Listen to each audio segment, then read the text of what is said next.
Macho Man Randy Savage is on the phone. Fuck the Macho Man Randy Savage. Let him talk. Macho. You jabroni, yeah. The reason why your wife don't fuck you is because she wants a real man like the Macho Man Randy Savage. Fuck you and fuck your wife. I have a 10-inch cock. I jump with your fucking. I am fucking your ass. I want to show you my fucking 10-inch cock. Sheik is Do taking out you his get cock. message? Fuck you, Randy Savage.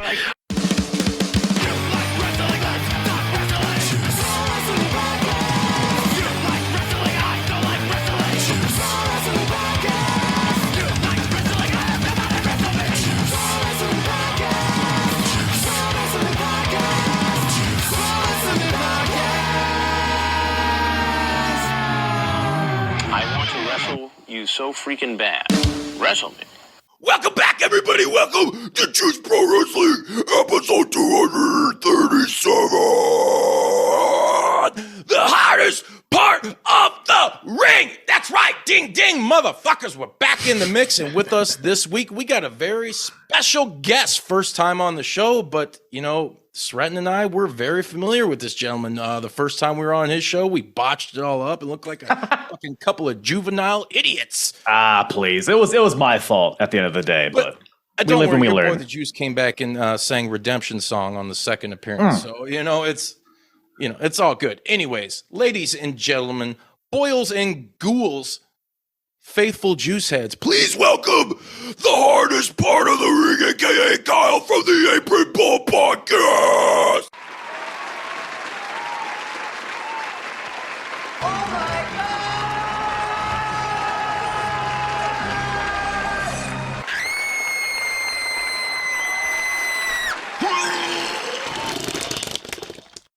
How many cough drops do you go through like per day? Does that hurt? Not a lot. I think I go through way more cigarettes than I do cough drops. That's the secret. That's the secret. There's the secret is one shot of semen every afternoon. Okay. Just a shot? Like Tenacious D. You ever seen that shit? The old Tenacious D bit?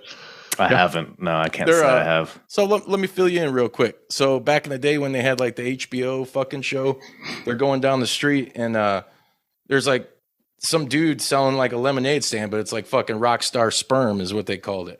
Oh, and he's like, dude, make you seem like Rod Stewart. And they're like, really? He's like, yeah, I heard it's true. So they do it. And then who is it? Is it KG that drinks it? Sren, you remember? I can't remember. It's been like 15 years since I've seen it. A very long time. I just somehow remember dumb shit. But anyways, he drinks it and he's like, whoa, I think it really works. And he goes, and then it zooms in on just like the tonsils and it keeps going into like him singing the fucking thing and he sings nice and high and it's all delicious.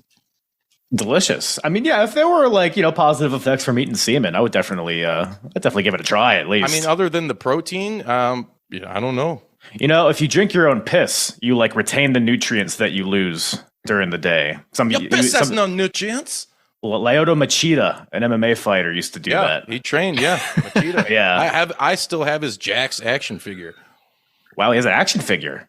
Interesting. You know that. Yeah, it came with a little cup of his own piss. I wish. You know what I should do? That gives me a good idea for a TikTok. I should just throw him on the ground and like piss all over him. They're like, I'm gonna drink my own piss on TikTok. Training at age 50. I love he's like one of the best fighters of all time. The only thing I remember is that he drinks his own piss. Yeah, isn't that fucked up? He's a pioneer, though. A pioneer, huh? Come on. We're having fun. He's the pioneer of piss. Someone's got to be. Hell yeah. So, brother, for our audience, for people who aren't familiar with you and your show, I'd like to get them a little bit acquainted with where you came from and just exactly how your show works, because I think it's I was so stoked when you first hit me up. And like I said, I know we fumbled the first time, but the second time, turning back around was a fucking blast, dude. Like, oh, yeah. First time was a blast, too, even though it kind of got jumbled up a little bit. But it was still a good time. We tried to make it our own a little bit. We fucked your whole setup. No, it's all good. Kiss it, pie jazz.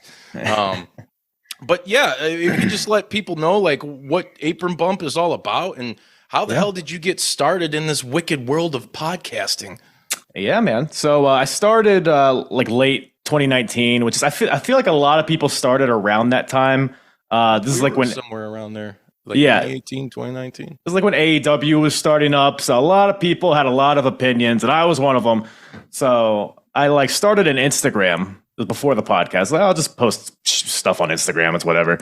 And then I was like, oh, I'm kind of getting a little bit of a following. Might as well let's try buy like a cheap mic and talking to it and see if anybody listens. And I did that for a little bit, just kind of talking like the current product and stuff. And after a while, like, I don't know, there are some people that talk about the current product and do it really well, like you guys. I like listening to it, but as far as like talking about it, keeping up with it, like very like watching, I felt like I had to watch everything. Like I'm very much a complete niche. Yeah. And I know you guys don't watch everything, which is why you guys are able to do it. But we're doing this literally during Raw. So,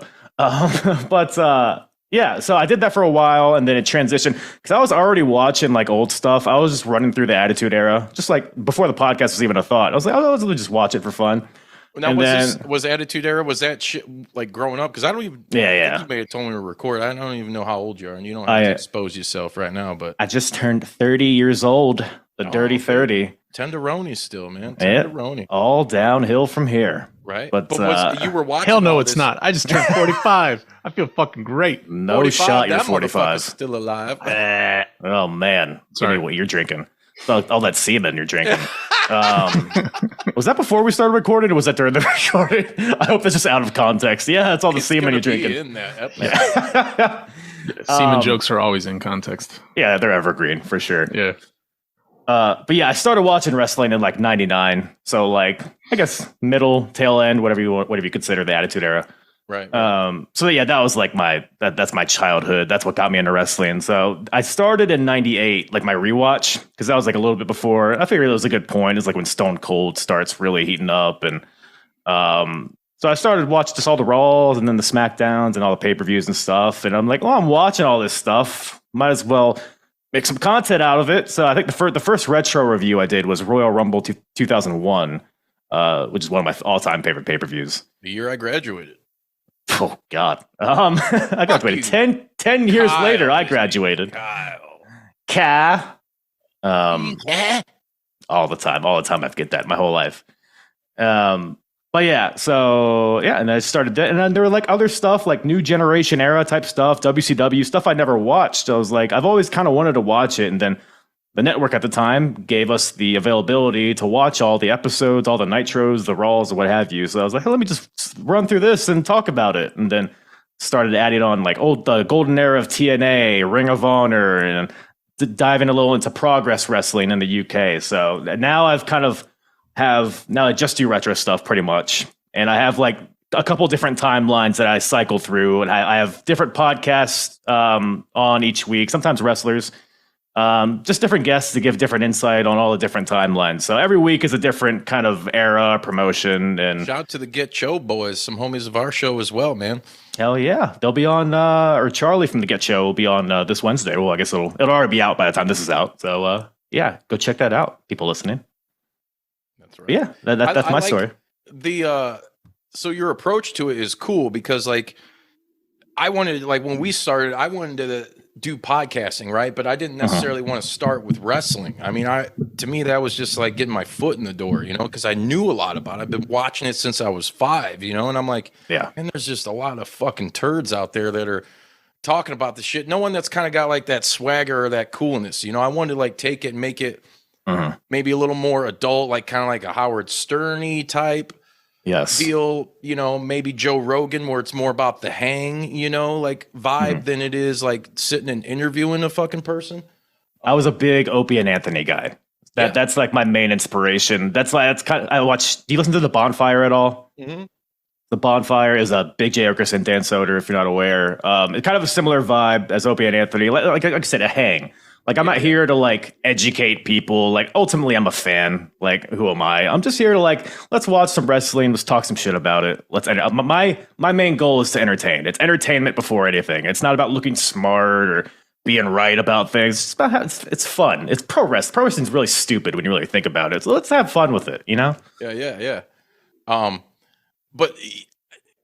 So me, like I said, me starting at that, and I was just like, man, I know a lot about wrestling, and I met up with Stretton through a mutual friend at the time, and then I was like, you know, you don't have a wrestling show. I know a lot about that. That could be my kind of foot in the door. And then as time went on, we've been able to, we also do the JP dub, because to me, I was like, we'll call it Juice Pro Wrestling. My nickname's Juice, but the whole, what would you call it? The whole body of it, what it was meant to be, was about everything that I'm into, movies, comics, gaming, music, especially the heavy metal scene, because that's what I'm a part of for the last 20 plus years. Yeah. So we started the JP Dub podcast as something kind of separate from that, because you learn real quick, like in wrestling, dude, like the audience is it's super fucking weird. They're super fickle, as I'm sure you know. And I just hated getting like people watching the show or listening and being like, yeah, man, it was really cool. It was good. But once you guys start talking about other shit, it kind of zoned out. And I'm like, fuck. So now we got to start another one. I'm just going to shorten the name. It's going to be the same thing, but we're doing like strictly like musicians and actors and people doing like creative things. We were able to have fucking Tommy Chong on that was awesome, last summer, which was, dude, I mean, that's like how do you put that in words for guys that grew up watching Cheech and Chong, Right. Sitting there smoking a fucking big ass $50 hooter. That's like right down your alley. That's like that's like the big time get for you guys. Yeah, bucket list shit, Hell yeah. And there's tons of people that I would like to have on, but like I said, I mean, that was kind of my foray into podcasting and shit. But so it's cool to see, like you said, you started watching wrestling like around 99, right?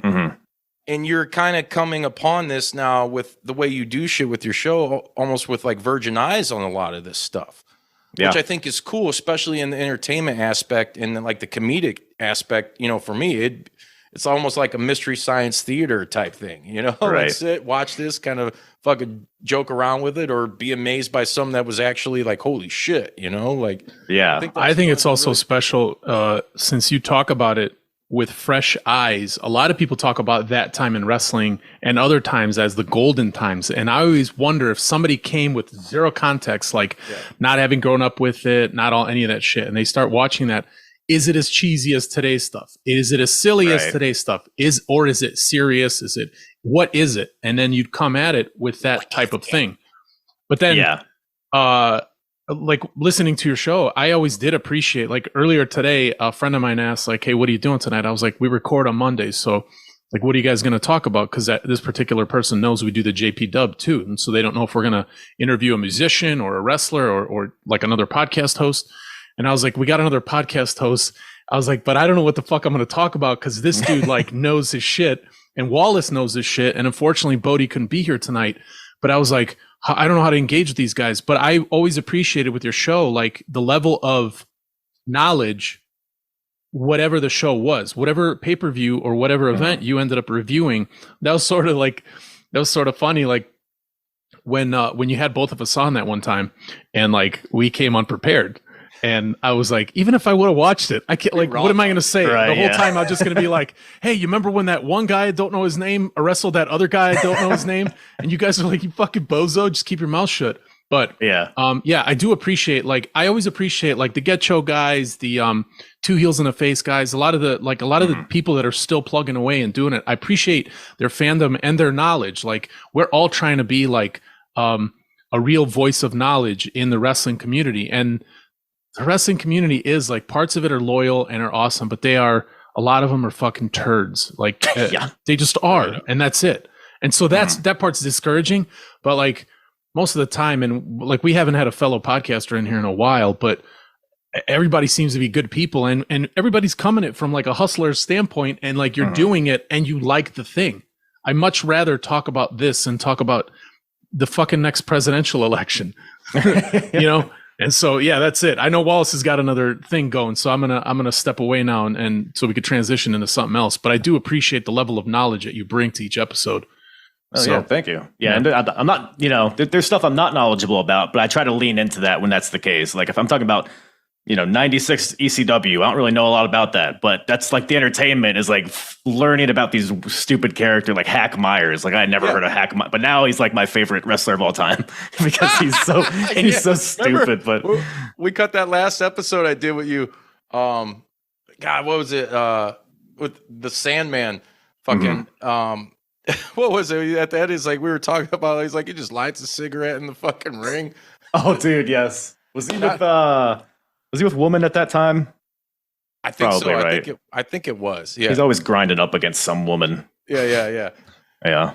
But dude, that shit was fun. Just your reaction to that, because like you say, you didn't. I think at the time you even mentioned to me that you didn't really watch much of that stuff. So once again, getting back to the fresh eyes approach, that's always so cool because as I got one opinion, whether it's either good or bad, because I lived it and I watched it, and like Sretton said, what many people consider to be the golden era of wrestling, like we'll talk about like 80s WWF. And the NWA back then, to the second big golden era, boom, with the Attitude Era and Monday Nitro and all that shit. Like, it's just cool that you have a different approach. And I always think, for me personally, because I am such a mark for the shit, it's super interesting to see where people are coming from, especially with, dude, I'm 10 years older than you. Sren's 15 years older than you. We're different people. We got different vibes, different opinions on shit. But I do like. And just like the wit you throw in on your show, like with some of the comments and shit, it's like, dude, it's right up my fucking alley. You're talking like Opie and Anthony shit. Like I can draw some vibes from that, from what you do, And you definitely are opinionated. You have opinions about everything, but you're not a douchebag about it. Yeah, I'm not. I try not to get worked up, but like it's hard to get worked up talking about. I listened a couple times. You got worked up. Yeah, sure. I mean, you got to sometimes. It's fun occasionally, but can't do it every week though. God, blood pressure can only take so much, Right.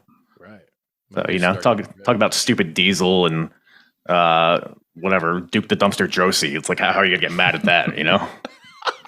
Yeah. I'm not gonna have a strong opinion on Doink. Yeah.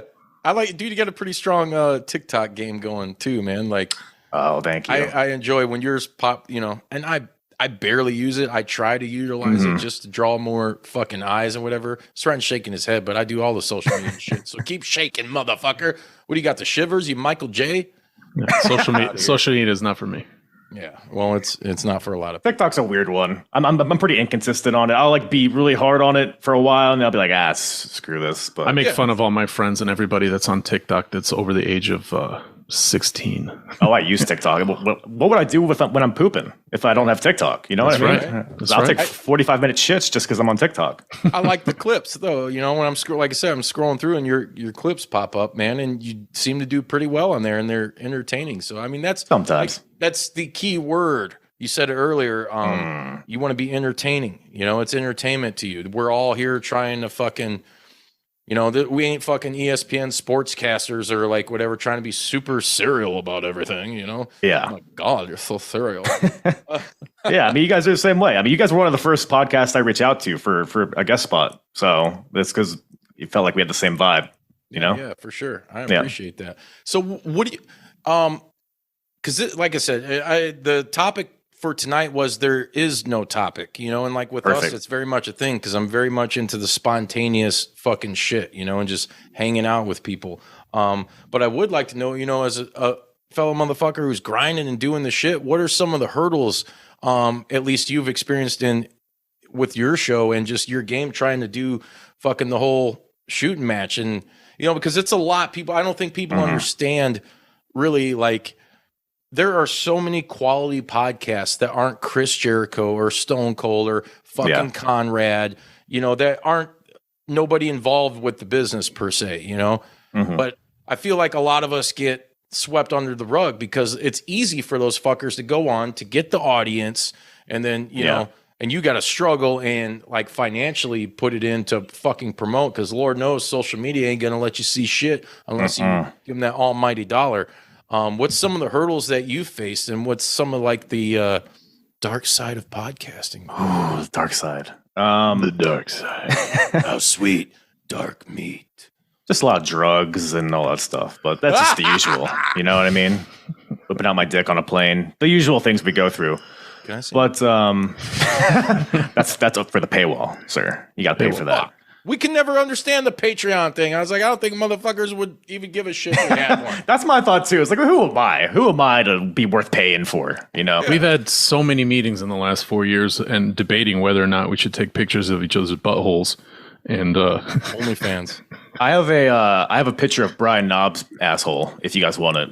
Do you really? Yeah. So far, we've agreed consistently for 4 years that we're not going to do that shit. We'll just I would use like to other keep that people's going. assholes. There's a price, though. Whose asshole is this? If you get it right, we'll quit.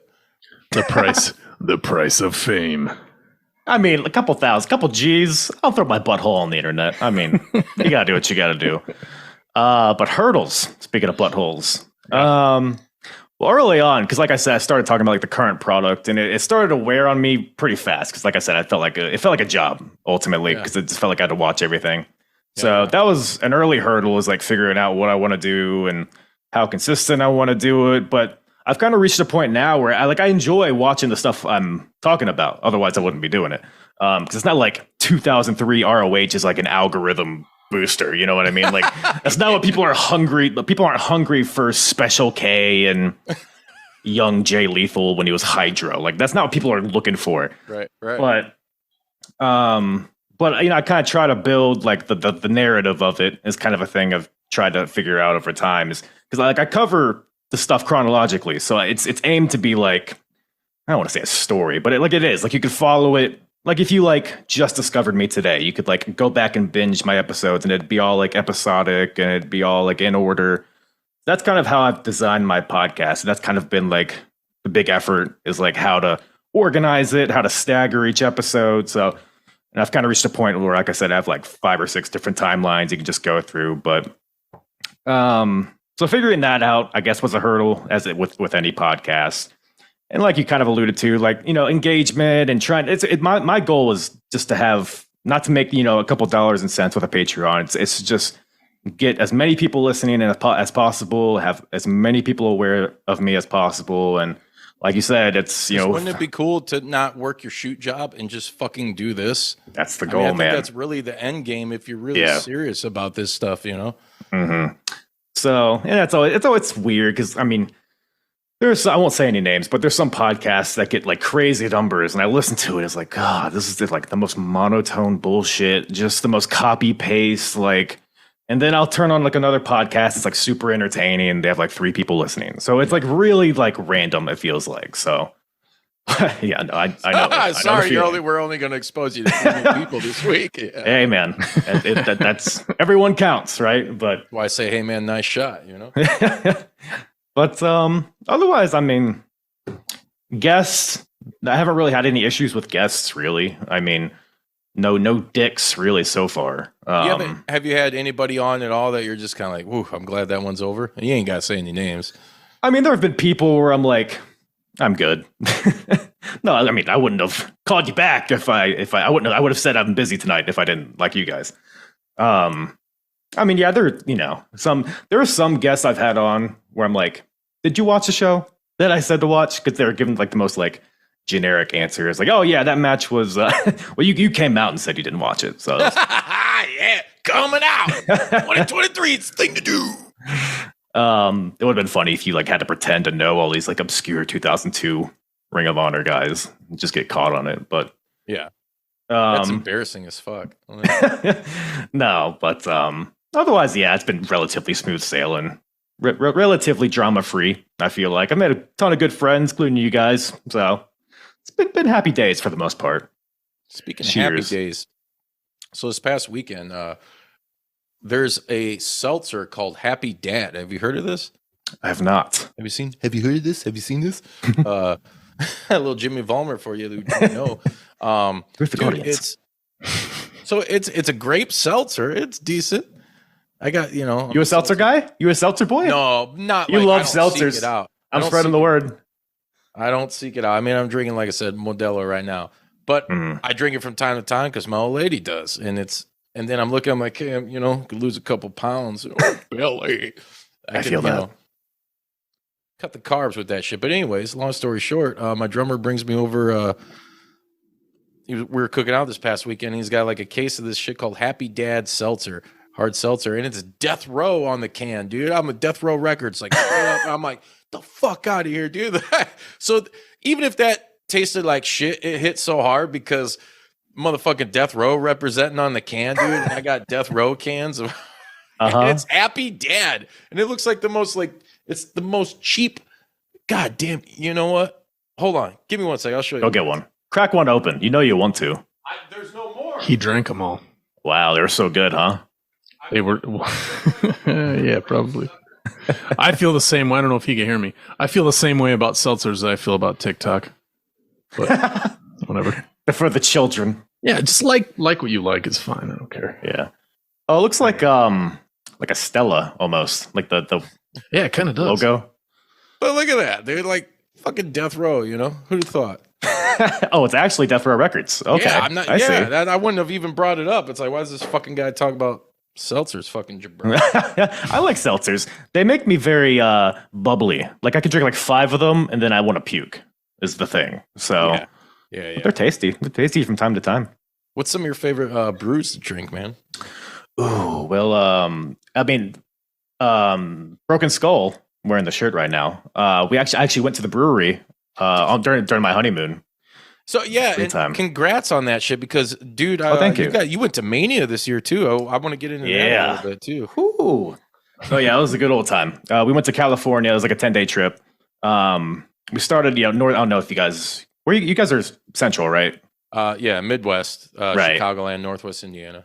Okay, so I don't know how much you know about California, but I didn't know a lot going into it. But we started like northern, like Monterey, which is very scenic. It was beautiful. I mean, the beaches, like the mountains, crazy. Bro, we cheaped enough. But yeah, we did like wineries and all the downtown stuff and the food and all the normal like honeymoony type stuff. And then the last 2 days was WrestleMania. But she says she likes wrestling. I don't know if she's just gassing me up or what, but she'll like sit down like during the pay-per-views and chill, and she's gone to live events with me and she has a good time. So, but WrestleMania it was a blast. That was by far the biggest show ever. First Mania? Oh yeah. I mean, I'm in Norfolk, Virginia, which I mean the shows are always hot when they come here, but we don't really get big shows here in Virginia unless it's like DC or something. But we get like SmackDown exclusive pay-per-views at the most, Has so, AEW hasn't come. Yeah. They have. Because Hangman from Virginia?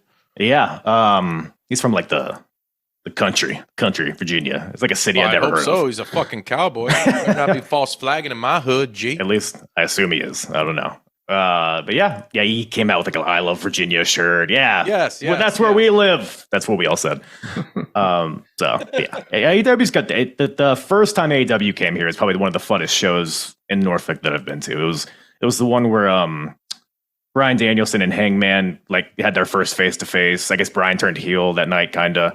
I forget what else happened on that show. I got pretty hammered, but maybe that's why it was fun. As soon as you, hey man, it should be like hammer time. It's first fucking crack of the can. Fan those $12 beers. They better get me there. So yeah. Was WrestleMania as huge as it seems to be? Like all the.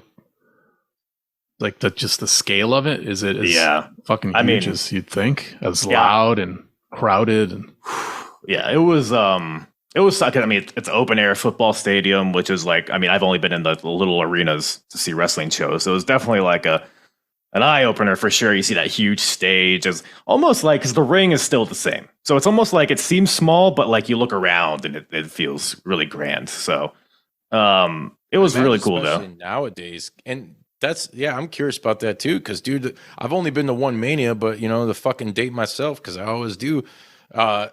So the first first and only is WrestleMania 8.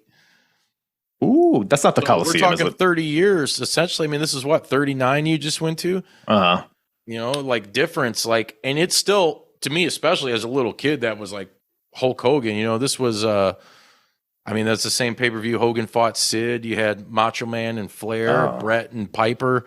It wasn't the best card, but the Brett Piper match was fucking, dude. That's the one. Yeah, I was like, what happened to WrestleMania 8? But yeah, I remember. See, there you go. Yeah, it's always hated on.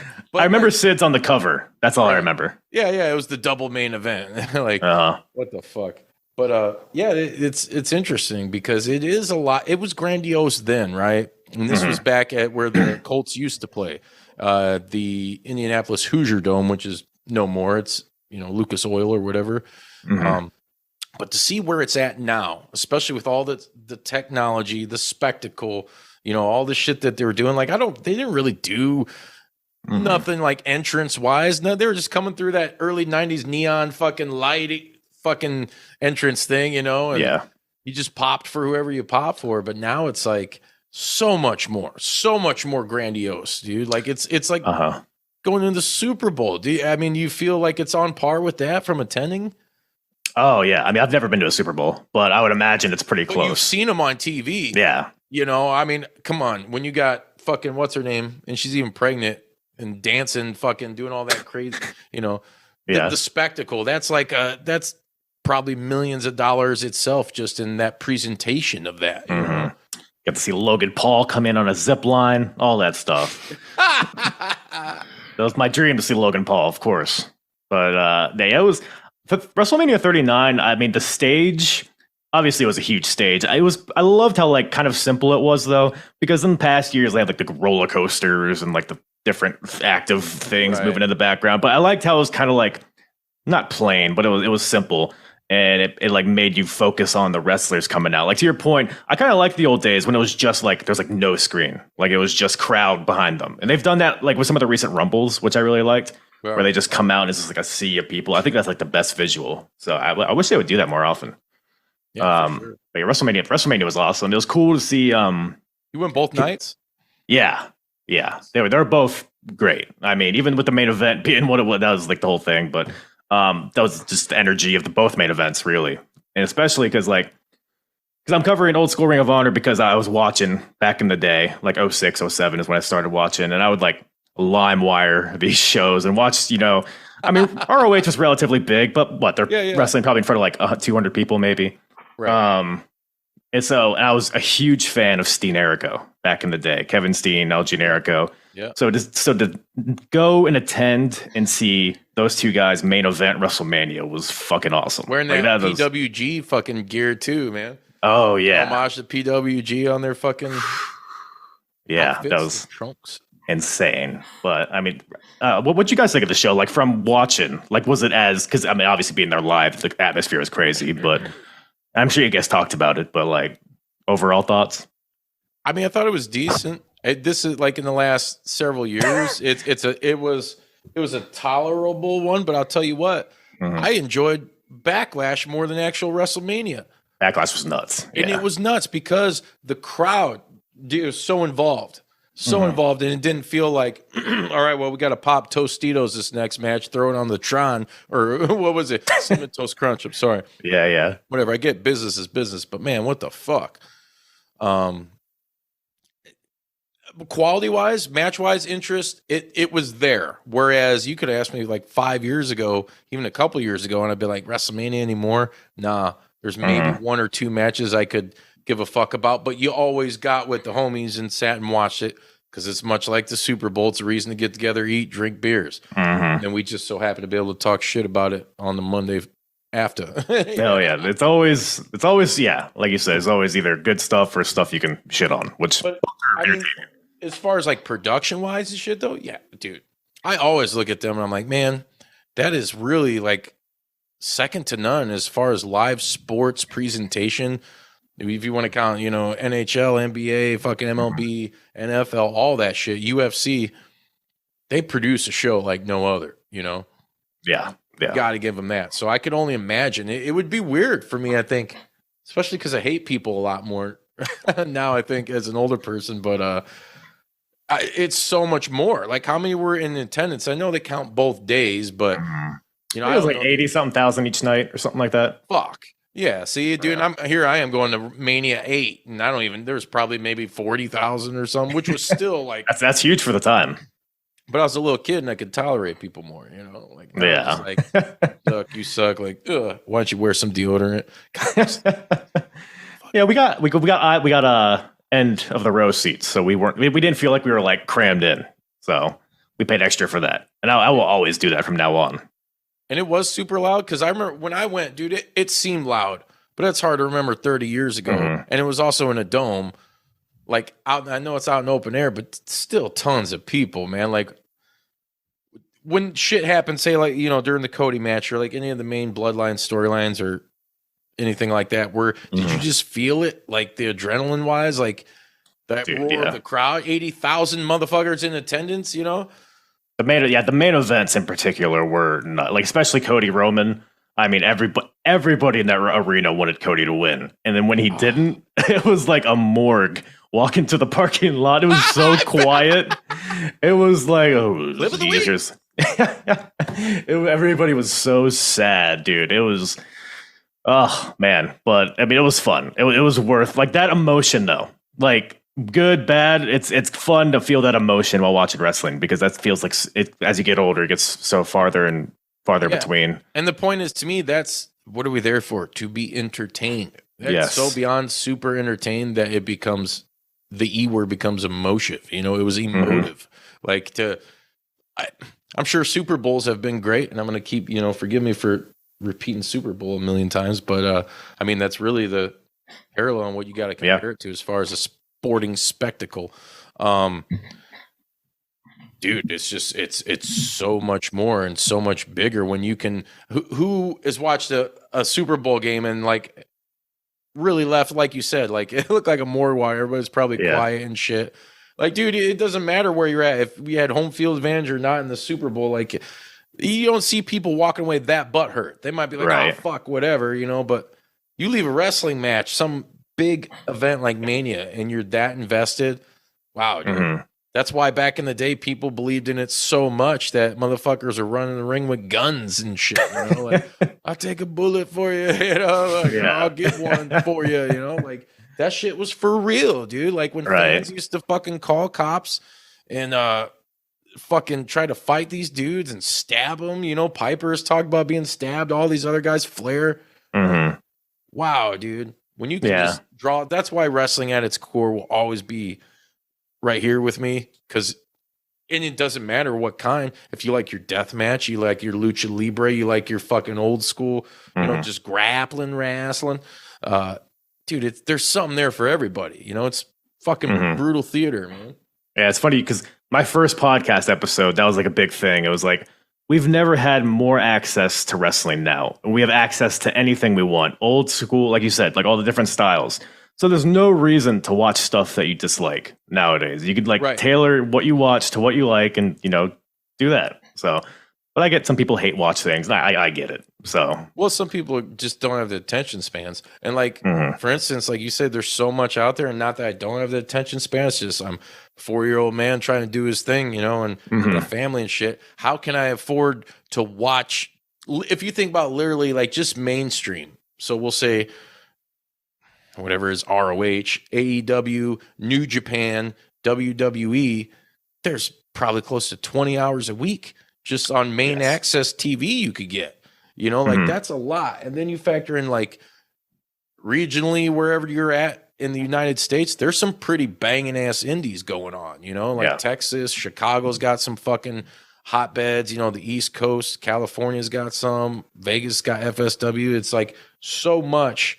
How do you consume that? Does that, for some people, I feel for myself at times, it almost becomes a negative. You get too much of what you want. You eat a Whopper every day, you're not going to fucking like it. I'm sorry. If you say you do, you're a fucking liar or a fat fuck. I don't know.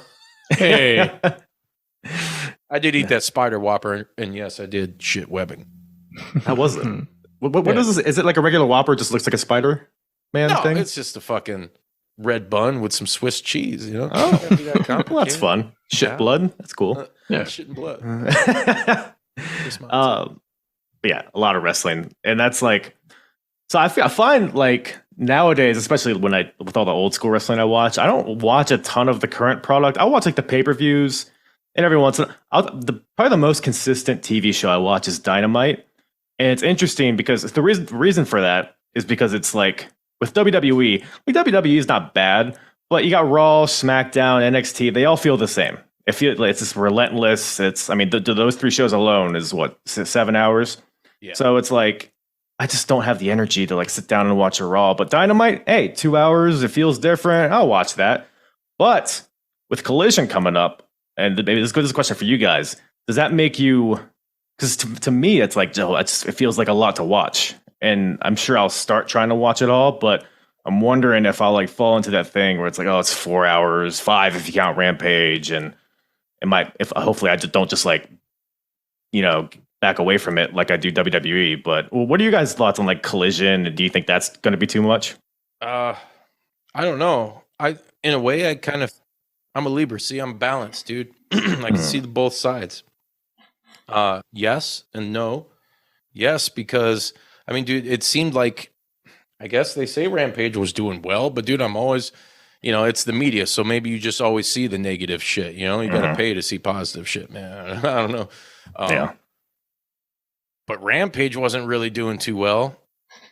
Are you gonna, you're gonna add 2 more hours and throw CM Punk on top and some people that should have already been on TV anyway.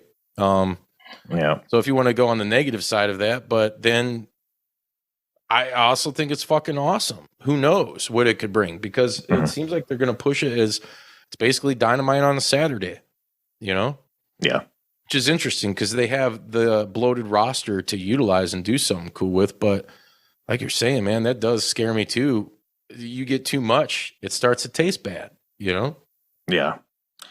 I'm like, because like, I'm interested to see if they do like a brand split kind of deal. Like which there's been rumors of that being the case, but we'll see in execution if that's what they do. But with, like you said, they have that bloated roster. So if this gives more people opportunities and you have like unique shows on each day, kind of like Raw and SmackDown used to be, that could work. I mean, if you, like you said, if like Saturday is like a different show than Wednesday, I might be intrigued to watch it. But like I said, I'm cautiously optimistic, but I don't know. Wrestling's its own worst enemy because like the fans, I think they're worse than Star Wars fans, and because there's just too much, man. Yeah, I always default to just there's too much, so I'll just go back and watch 1996 Raw or some shit. Just keep it easy, keep it simple, or watch like simpler. Is so much, Let me ask you this. Who were some of your favorite men and women from before, like you started the show? Just original fucking, I'm the hardest part of my childhood, watching wrestling. To now you've obviously, gained new perspective on maybe people that you didn't like or did like. You might like them different or indifferently, or just new people in general. What's some of your faves? So growing up, I mean the usuals. Like I love The Rock and Stone Cold, of course. The Hardy Boys were my top growing up. Oh man, they were. I had the shirt, I had the necklace. I don't think I had the armbands. You had the Danzig fucking. They totally took that from early Danzig. I never heard of them. More of a what's Jeff Hardy's band's name? Peroxygen. Yeah. I'm a fan of them, not Danzig, whatever those guys are. But yeah, those guys. I mean, like your Ken Shamrocks, your D'Lo Browns, all the Attitude Era staples. But yeah, like rewatching this stuff. I mean, they're like I've gotten a whole new appreciation for Kevin Nash. I thought I loved Diesel, especially like the later part of it, like his matches with Brett and Shawn. Dude, it's so goofy. But like the later stuff, like once he like became the big star, big Daddy Cool. I thought he was really fun character and had some pretty good matches too, weirdly, because you think of Kevin Nash, just the lumbering giant, but he had some pretty good matches early on. Jeff Jarrett's another one. He was always like, because he was pretty hot and heavy when I started watching. I was always very indifferent on him. He was kind of boring to me, but man, this TNA stuff is so funny. It's so stupid. It's like peak, WCW 2001 type stuff, but like, it's hilarious, and most of his matches are entertaining, and even stuff with some of the Double J stuff and the new generation's really good too. So I've gotten a new appreciation for a lot of guys that I wouldn't have thought I would have. A lot of the ECW, like Tommy Dreamer, Raven. Raven's a big one because he's like all over the place. Yeah, like I listed all the timelines I'm covering. He's in like all of them because he's in TNA and Ring of Honor and the mid '90s. He's in the Attitude Era. He's all over the place, and he has like a unique spin on every era. I thought he had one of probably the greatest gimmicks ever too in wrestling, dude. At the time, man, that was like, holy shit, that character and like the layers and what he could do in different places. So good. So ahead of its time. Yeah. Definitely always a bright spot of those, because those early ECW shows matter. I mean, you watched one. It was a little rough. A little rough. Maybe we'll do it again. We'll do it soon. Yeah. Because it's gotten better since that show that we covered. But yeah, Raven's definitely a shining star for sure. I want to come back for TNA, man. When you get to in your chronological timeline, we can do that. Bound for Glory, 2000 was it 2009? The first one, Well, or not the first one? It wasn't the first one. I'm sorry. It was the first one in Chicago, but what was the main event? Do you remember? Sting and Joe for the world title, and that's where Nash turned on Joe, and then the next week the main event Mafia. Oh, main event Mafia. Okay, Remember that shit? yeah, TNA, man. It's like a roll of the dice. If this guy turns on this guy, and it's like you just randomize everybody. TNA is a trip, man. We'll do some TNA. We'll do some 06 TNA if you're down. Yeah. Stratton, you're into. I'm gonna make you watch it. You should. Sure. A little six-sided ring action. It's always fun. Always fun. I actually get very fascinated when you guys get into the weeds with this stuff because you retain all this information. And I thought after we've been doing this for over 4 years. And, up and down until we figured out during quarantine what this show was for real, like with guests and with the and then launching the JP dub and figuring that out. And, but yeah, as it went on, I realized that the wrestling knowledge just isn't sticking in my brain. So yeah, so I'm that guy. So you got other things to prioritize other than who won the Intercontinental Championship in April. Yeah, I don't know what it is. I don't retain a lot of shit. I love movies, but ask me like the name of some actors still, and I'll blank. I'm not a stat guy. I can't do it. Yeah. Ask me for an opinion. I'll talk for 3 hours. I won't breathe, and I'll suffocate all conversation. But yeah, ask me about names and those kinds of things, dates, like what you guys just said, like 06, Bound for Glory. What the fuck, like. That's but it's cool. It's like I appreciate like that's part of when I get into bouts of kissing Wallace and Bodie's ass, like complimenting them when they go into the zone, especially with Wallace with his interviewing and skills with interviewing. It always like to be able to transition from in conversational way without like I'm looking at both of you. There's no paper in front of you. There's no notes. There's no charts. There's none of that shit.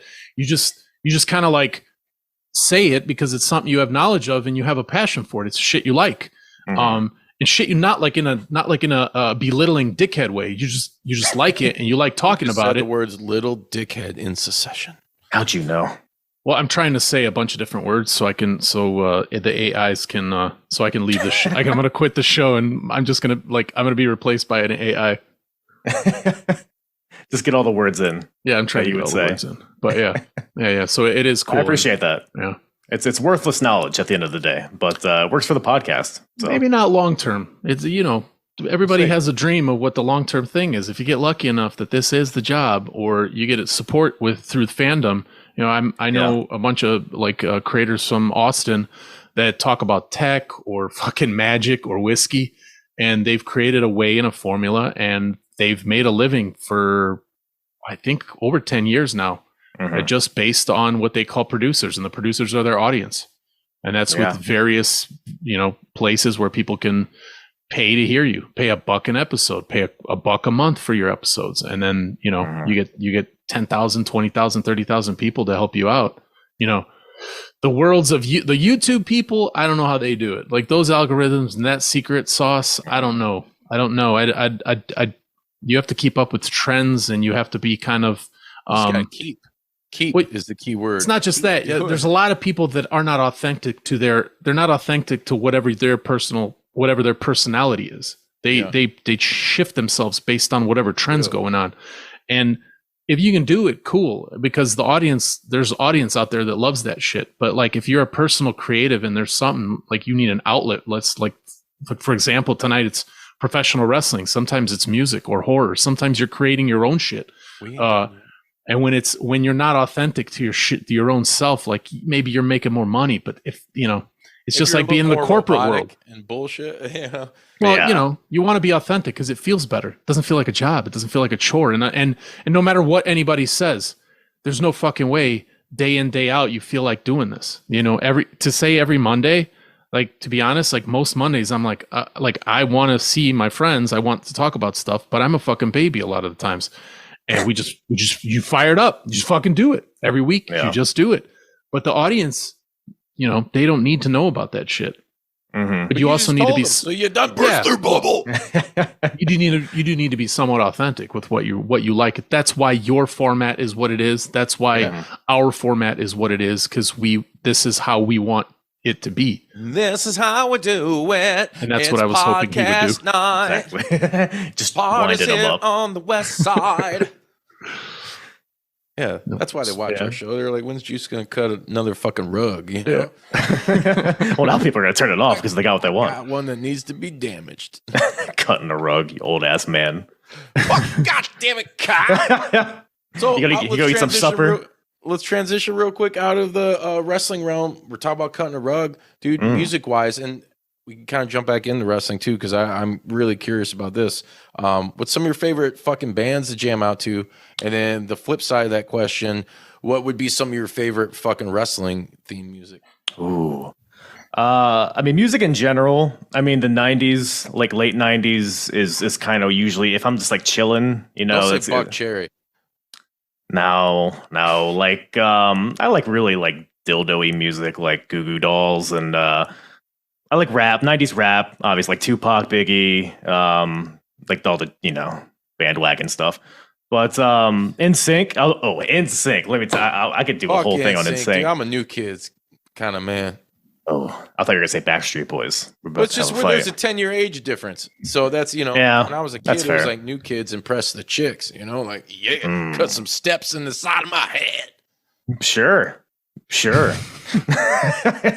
Bye, huh? Who's with me? I had to NSYNC like marionettes, like they're action figures. They're not dolls. I know what you're talking about from the video. Yeah. But like the actual ones, and I would make them wrestle my G.I. Joes. It was a fun time. But yeah. Don't ask, don't tell, right? But yeah, like alternative rock, rap from the 90s. I go through like phases. Marcy Playground? Are you a Marcy Playground guy? You see, like 90s, I know songs. I don't know band names. I don't know the songs. By myself, and I've had so much time. I smell sex and candy. Yeah, see? Is that who see, sings I know that song. I know that song. Fucking verse because Put a gun to my head. I'm not going to be able to even come close to telling you who sings that. Sure. Well, now I know, just in case I have a gun to my head. But I like, I guess like most of the time I listen to music nowadays, I find is like in the gym. So it's just like garbage, just loud. If it has a beat, that's cool. So like mix of like rap and like Kill Switch Engage type music, or like so you're a new metal guy. I get confused at what's like alternative metal. I like, isn't that like Alter Bridge and who the hell? I guess they call it that, but I remember like Deftones were being called like alt metal back in the day, and they're more, I don't know, I just always call them a heavy like Depeche Mode or something. Yeah, I guess new metal. Trying to think of like bands that I would listen to. I love Paramore. Paramore is like one of my favorite bands.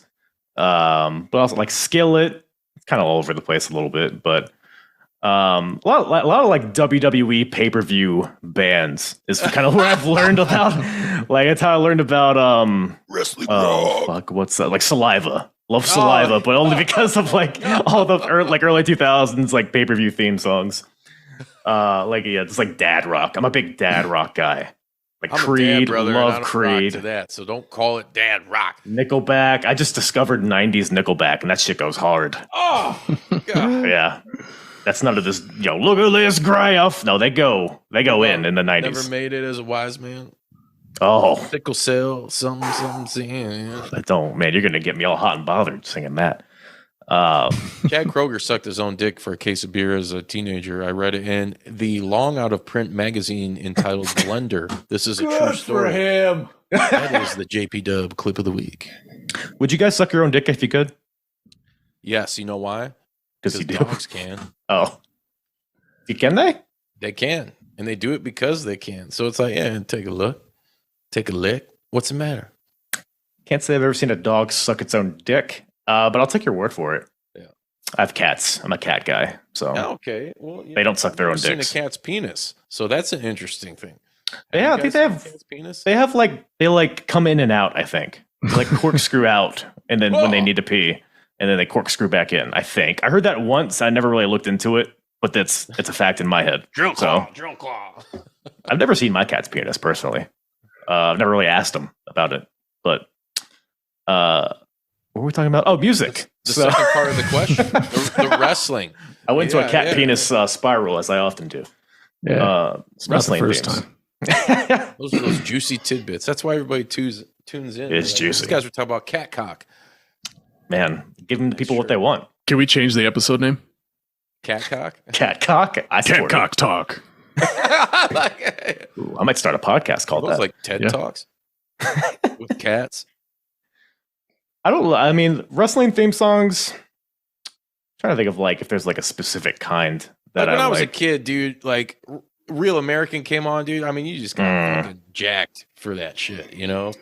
Even American Made, this WCW one was a bop. I Yeah, thought. dude, I hated it back in the day because I was such a hardcore, like, what the fuck? But Yeah. I love it now, dude. He's American made, real American. God bless Jimmy Hart, dude. Oh, he was in his bag, man. Jim Johnston. I mean, like the Ministry Undertaker theme songs were awesome. Like the Kane song, the Gold Dust song, even's really cool. Yeah. But then you got nowadays, you got like Cody Rhodes' song, which is fun. You know, we get to all sing along. I can't think of like any other like modern ones that really like get me out of my seat. Sami Zayn's is good. I love ska. Ska's another one. I'm a slut for ska. I don't know who are some of your current favorites or old favorites. In just wrestling music. Yeah. Dude, like I said, Hogan, I love, we used to use the intro of this show used to be the Fabulous Freebirds, Bad Street USA. Like the first 25 seconds because we ain't trying to get sued. Yeah. But I like Until we found out you could still get sued. Yeah, right. You That play was- 1 second of anything, we get sued. Don't go back and watch our old episodes. What's up, Glenn Danzig? Yeah, he's fucking damn it, dude. He's fucking marked us a couple of times. But I'm going to see him in Chicago in August. There you go. Like Playing what the you whole like. first album. I really dig Kenny Omega's New Japan theme. Yes. That one fucking rips my asshole wide apart, dude. I like it. Wow. Spread open for entertainment. It's not always just gaping. Brian Knobs is. Yeah. And I know this for a fact. Oh, you nasty boys. Yeah. I think I didn't NWO, dude, Black and White, like Oh, yeah. that shit, dude. Fuck. Still Yeah. to this day, I listen and I'm like, man, that's just some gangster ass shit. Some Jimi Hendrix. But Ooh, Ken Shamrock. I heard Ken Shamrock's theme the other day, and it just like rattled my core inside of me. That was a good one. yeah. Dan, dan, dan, dan, do, do, do, do. Had like that weird. Sure. Yeah, You nailed it, I think. Yeah. Nailed it. I really liked recently. I wish they would have stuck with it when Hangman came out to Ghost Riders in the Sky. Like that shit was. I was like, damn, dude, that fit his fucking persona, and that's just a dope ass song. Anyway, Speaking about fitting persona, a New Jack, Natural Born dude. Killers. I just watched it listened to earlier that today. over the weekend, dude. Yeah. Having Dude, a that was grill with I some watched kids. one of their brawls. They were fighting the Eliminators, and the song just playing during the entire brawl is like incredible. Fuck They don't do it like that anymore, man. Well, I guess they do. I mean, they did the Wild thing during the match and at Double or Nothing, but like, that was the inspiration for it. New Jack was. So it's fun to see that. It's fun to see like that kind of historical stuff, like in hindsight. Yeah, they just did it. They did it again, and it was a cool twist on it for Double or Nothing. With the live band. The arena, and they had the live band, and the dude. I liked when the singer took the bump. I was like, "Fuck you!" like we gotta figure out a way to for them to stop playing the music because they're live. We're gonna do a fucking hour. You know, they're gonna play Wild Thing for fucking an hour. Yeah. That was the biggest pop of the night. Is that goddamn singer getting kicked in the chops? Shut this guy up. Shut this blackface asshole up. Yeah, he was trying to pull that off with the. I think it's goth. Goth is the proper terminology. Yeah, for that. sure. Yeah. We'll go with that. Going forward, man, you got any upcoming guests? Anything of note that people should be fucking excited about, man? So I mean, I have like, Yourself? dude, I mean, just my handsome face, of course. Yeah. Because I have like a list of all the shows because they're all chronological, so I know like when's coming up. And like this summer, like late summer, early fall, I mean, there's a lot of like landmark shows I'm coming up. Like I'm getting to Bash at the Beach '96, so Hogan's turn. Entering a really fun period there. We got like I got WrestleMania 19 coming up pretty soon. TNA Bound for Glory 06, which is a little earlier than the one you were referencing, but that's like one of my favorite TNA shows. Ring of Honor is like, I don't know what the hell happens. I know like some things in Ring of Honor, but it's one of those things where I'm like kind of just watching pretty much in real time, like with fresh eyes. So Right. that could end up like a lot of stuff I've been watching lately isn't as good as I thought it would be from like 03 and stuff. But got that progress. So a lot of fun stuff coming up, but a lot of shitty stuff too. But that's always fun too. Sometimes it's more fun. For sure. Dude, you ever get any shirts or anything, man? You got any merch, anything? I do. I'm bad at like plugging it. I have one shirt. It's just like my logo, but I have one. My wife has one. She sleeps in it sometimes. It's really weird sometimes. Going to bed with her wearing my. She sleeps in for all the weirdos out there. Yeah. Someone offered to buy her socks. I was just gonna say, does she have any socks? Dude, I forget what. Like a guy was offering to pay like $100 a pair. And she didn't want to sell them. Like, why? Like, I'll deliver them for you. Like, but maybe next time. Fucking give them your socks, you know? Yeah, I'll put little socks on. The lady was saying, she told me the same shit one time. Like, hey, you know, people buy your fucking dirty socks or whatever. I'm like, all right, I got a shit ton of them, man. A lot of them got sock webs stuck in them. You know, I can't. Yeah, that's the niche I'm trying to break in is people who will buy my clothing that I wear. So we're still working at it. Maybe that's the ultimate goal.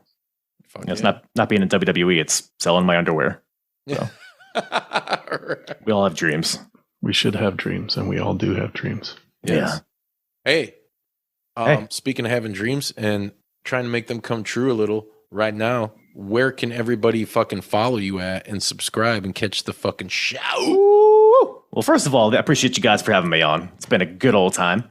But yeah, the Apron Bump podcast. You can check me out wherever you listen to podcasts on YouTube as well. YouTube.com/Apron Bump. Apron Bump on all the social medias. I keep it pretty easy. But yeah, you go to apronbump.com. I cover, like we've talked about, a bunch of different promotions, different eras of wrestling. You can find what you like. I have a tab up at the top where you can select like what promotion or what timeline. You can select it. It'll bring up everything chronologically. So check it out. Give it a gander or don't. And go fuck yourself. So, hey, check out these boys. I had them on. I think it was Crowning a Champion 2002. We didn't talk a lot of ROH, but we talked a lot of wrestling. It was a good old time. Had old Juicy Boy on for ECW. I forget which ECW show it was. Do you remember by any chance?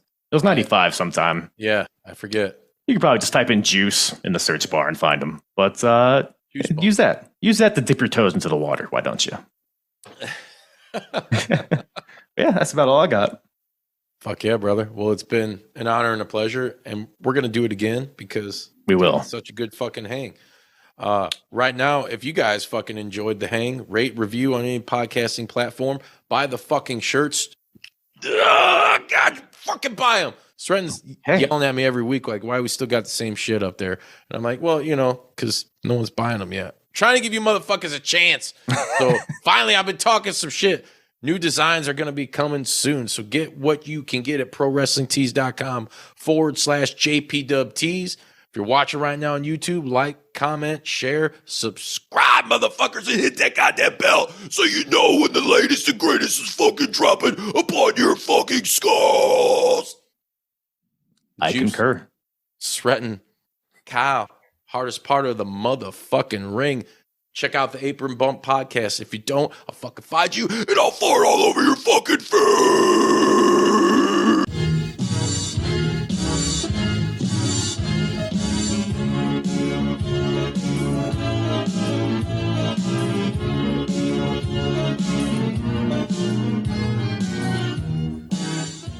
You gonna do sex to me?